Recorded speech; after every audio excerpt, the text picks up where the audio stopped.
Hello, welcome back to the channel. Today we are going to be talking about the top 10 things to do in the Hague, Netherlands. Let me know if I said that right. But this video is by the Interpid Guide. So definitely check out their channel. Give them a big thumbs up. And I will have the link in the description for this video and for their page. So definitely check that out. I've been debating whether to do a video today because my dog scratched me in the eye and I have barely been able to open it today. But let's check this out.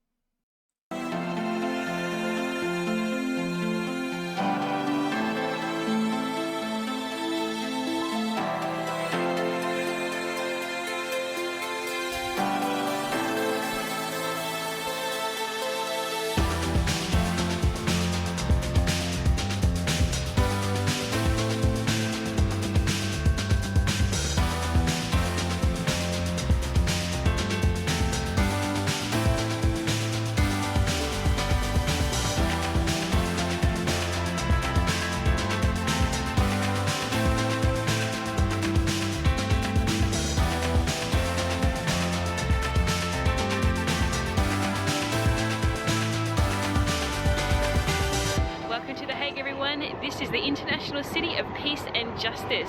Now, Yes. The royal family also reside here, as well as the Peace Palace. So there are like over 150 embassies here. So The Hague isn't the capital of the Netherlands, that's Amsterdam, but this is a very important city. So there are about 500,000 inhabitants here. So this is where The Hague all began. Back in 1230, Count Floris IV actually wanted to build a hunting residence. And then in 1248, it turned into a palace, and today it's called Binnenhof, which means inner court. So it is still used today for political events such as the annual speech from the throne by the Dutch monarch. And from the 13th century onwards, the Counts of Holland used The Hague as their administrative centre and residence in Holland. So what language do they speak here in The Hague? Well, all across the Netherlands they speak Dutch, and also into Belgium, so there's 23 million people that speak Dutch.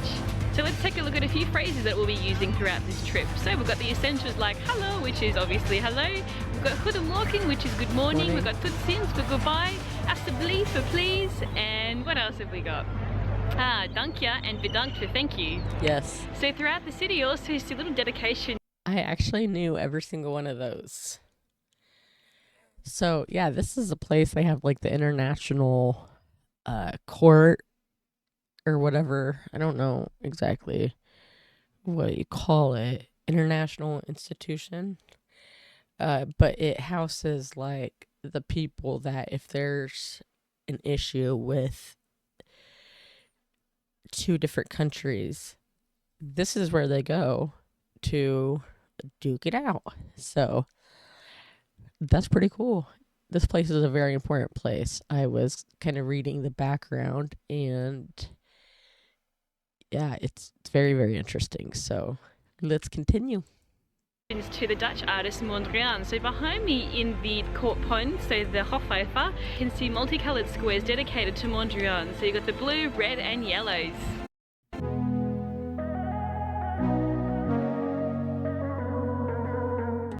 Multicolored squares dedicated to Mondrian. So you've got the blue, red and yellows.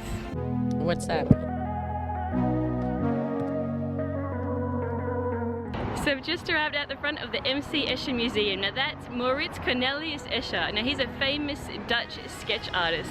Now he is known for his work which has been described as masterpieces of mathematical optical illusions. So he's got lots of tessellation work and it's all like mathematical, it's like optical illusions with waterfalls going upside down and staircases that never end. So this is a permanent exhibition that's housed in the Winter Palace of Queen Emma of Netherlands. So we're going to go look inside. Let's have a look. Very cool.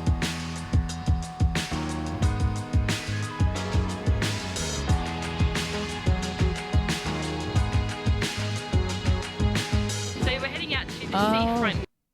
I hope I'm not getting this mixed up. The castle that is a museum?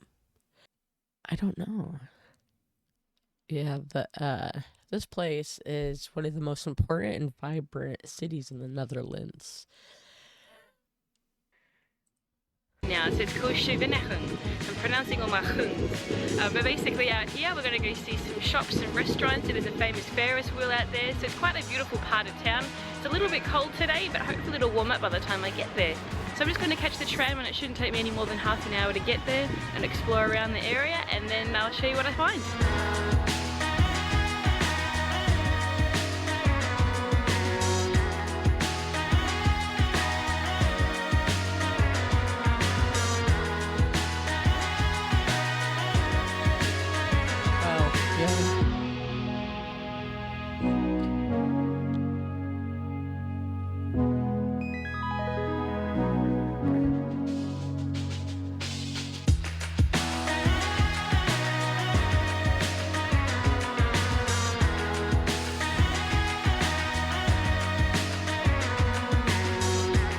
They've just made it to the Gemeente Museum, which... That's really cool. They've just made it to the Gemeente Museum, which means community or municipal museum in Dutch. So it's basically like the museum of the city. Inside there's a permanent exhibition on the Dutch artist Mondrian. So he is famous for those red and white and blue squares that you might see with the vertical and the horizontal lines. So yeah, what are those? The red. I tried asking ChatGPT and they're like, oh, can you clarify? So I'm not sure I said that right, but also on display red and white and blue squares that you might see Mondrian.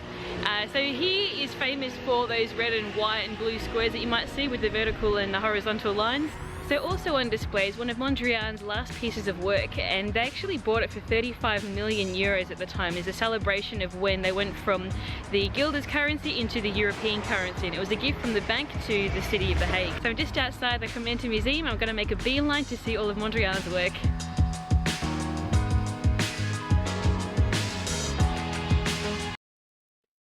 okay, so here it says the red, white, and blue squares in the water in the Hague are part of an art installation called Klein America or Little America in the harbor.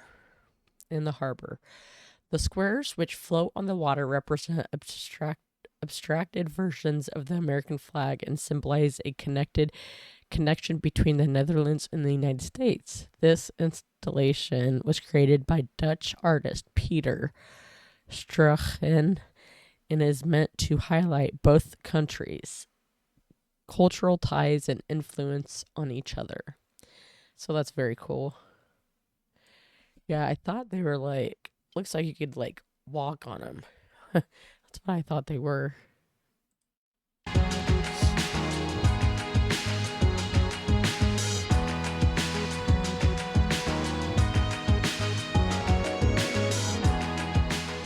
So I'm currently in De Passage. Now this is a shopping arcade that was built purposely for high-class shopping in imitation of the shops in Paris. It only took them 3 years to build, and it was completed in 1885, and today it is a UNESCO monument.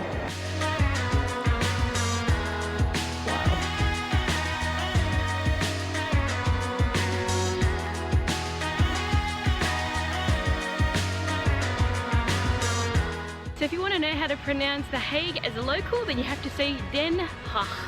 So the G has a nice H sound. Den Haag. Hey, I was pretty close.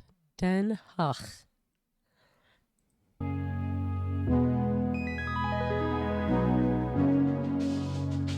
So here's a fun fact about the Dutch flag. Now in the 17th century, the Dutch were at the height of their naval power, and the Tsar of Russia was actually quite jealous, and he wanted to have the same flag as them.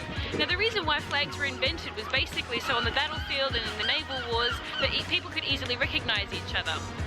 So yeah, the Tsar of Russia basically just copied the Dutch flag and then just changed it slightly.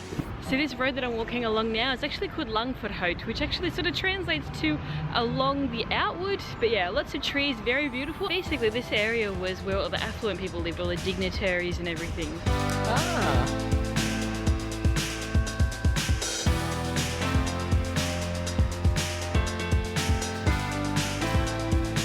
So right behind me is the Mauritshuis Museum. Now this is where the girl with the pearl earring resides, so I'm going to go check that out. I was definitely reading about that.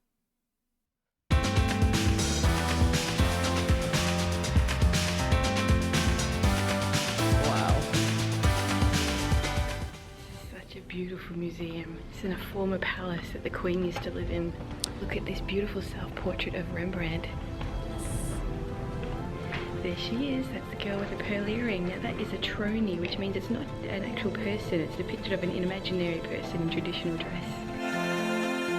Really? That looks really familiar.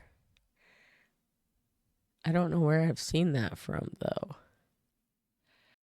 Very cool.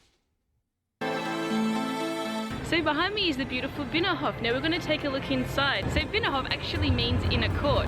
So the Binnenhof is also the oldest houses of parliament in the world. It's also counted among the top 100 Dutch heritage sites. So let's go take a look inside.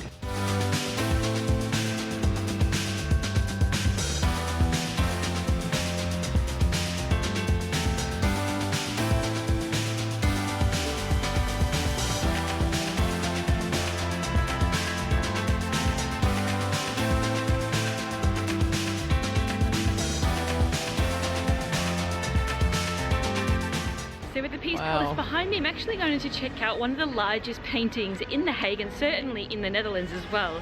Now this painting is 120 meters long, 14 meters high, and it was painted by H.W. Mesdag and his wife and also some students from the Hague School.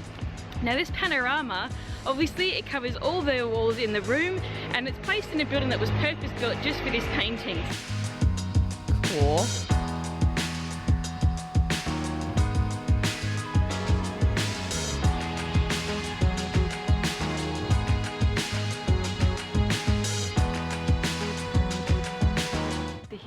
Inside the Panorama Mesdag, and it's a bit difficult to see the painting because the light from outside actually affects the light in here. It's really difficult to see the painting because the light from outside actually affects the light in here. It's really beautiful, and it even smells like the beach. I don't know how they're doing it, but they're like, it smells like seaweed in here. Huh. And then we've got the sounds of the shore and the waves lapping. It's beautiful.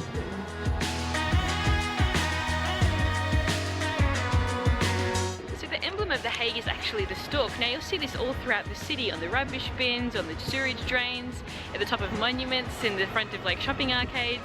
So basically the story behind the stork is that it used to scavenge the fish markets and it was seen as a sign of good luck. So that's how it became the emblem of the city. Okay. Well, that's it from me, guys. I'm signing off from The Hague. I hope you've enjoyed it. Now, if you have any questions whatsoever, please leave a comment below, leave a nice big thumbs up, and subscribe to my channel. Until next time, good sins! Awesome. Man, I feel like I'm going to subscribe and gonna like. You guys should definitely do that too. I feel like I barely touched base on this place. I'm probably going to do a couple more videos because that was a lot to take in, and I know that there's a whole lot more to talk about and explore. So if there's anything that you guys would like to add, please put it down in the comments below. If you enjoyed this video, don't forget to like and subscribe. I really do appreciate it. Thanks for watching, and I'll see you guys in the next video. Bye, guys.